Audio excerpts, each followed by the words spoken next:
The one thing that came up over and over again as I began to prepare for this homily is joy. Joy. Everywhere I looked, joy. Couldn't get away from it. A few of the things that I read that talked about it were some quotes by Pope Benedict and Pope Francis. One said, "The feast of the Assumption is a day of joy." Simple enough. Another, "The atmosphere of today's celebration is steeped in paschal joy." Again, the new Eve, Mary, followed the new Adam, Jesus, in suffering, in the passion, and so too in definitive joy. One more. Another source says, "Assumption of Mary fills us with joy and encourages us along the way, still remaining before we reach heaven." Joy. Why so much joy? Why joy at all?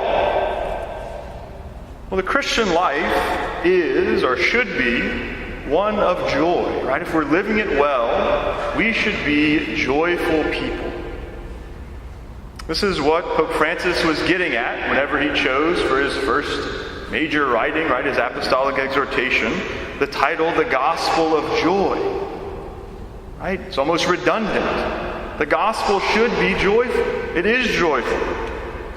And in opening that exhortation, he says, "The joy of the gospel fills the heart and lives of all who encounter Jesus." And so maybe a question we can ask is, if we're not joyful, have we truly encountered Jesus? Or have we just encountered rules? Or something that someone else told me? Something that they told me I should believe? Have we really encountered Jesus? Because if we have, we should be joyful. Not just a little bit joyful, but the joy of the gospel should fill the hearts and the lives of those who have encountered Jesus. We should be full of joy. People should get annoyed at us because we're so joyful. And the joy of the gospel is the joy of salvation. Right? The joy of knowing that we are saved through the life, death, and resurrection of Jesus. That through that story, that good news, right, the gospel, we receive redemption. So why should this joy, this celebration of joy, spill over and be the focus of today, the Assumption? Well, one author explains it this way. It says, "Seeing the happy conclusion of the Virgin's life, we understand the joy of being faithful each day. We realize that the struggle to say yes to the Lord is worthwhile. We're joyful today as we recall the Assumption of Mary, body and soul, into heaven, because one of our own has made it. She's gotten there. She's experiencing the joy that we hope to experience in all of its fullness. Mary experiences fully the joy of heaven, the joy of looking upon the face of our Savior. And this joy that she experiences in its fullness, we can begin to experience here and now. Right? We should. We have to if we are Christian people. We have to experience that joy. And this joy that we are called to experience is not a superficial joy. It's not one that walks around smiley and bubbly all the time. Right? But it's a deep, abiding joy that no one can ever take from us. And it can't be taken from us because the joy that we experience as Christians, particularly in light of today's celebration, is based on our hope in the world to come. Right? That hope in heaven. And this hope can never let us down.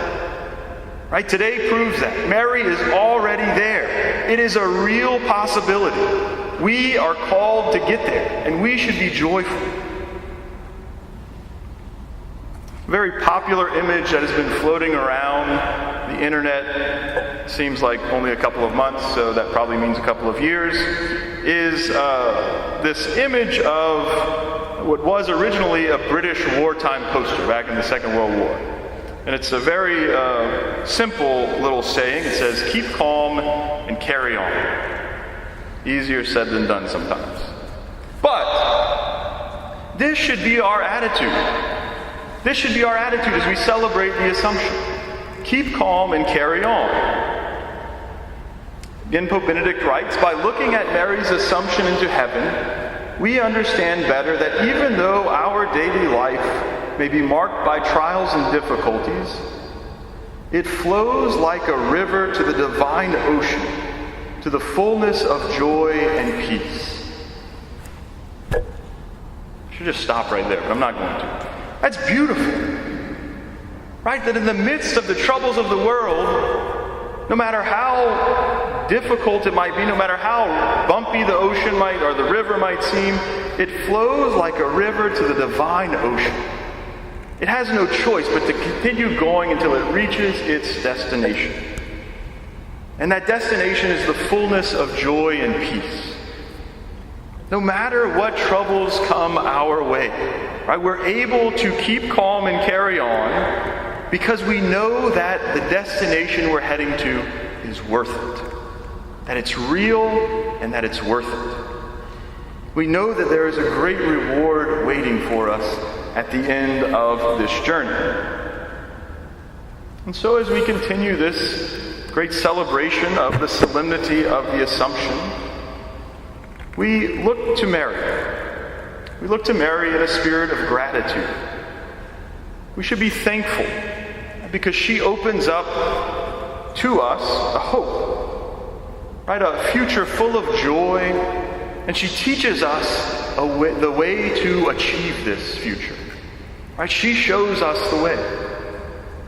And so we ask her to intercede on our behalf, to pray for us, that we might follow the way that she teaches us, and that one day we might join her in experiencing fully the joy that she already experiences.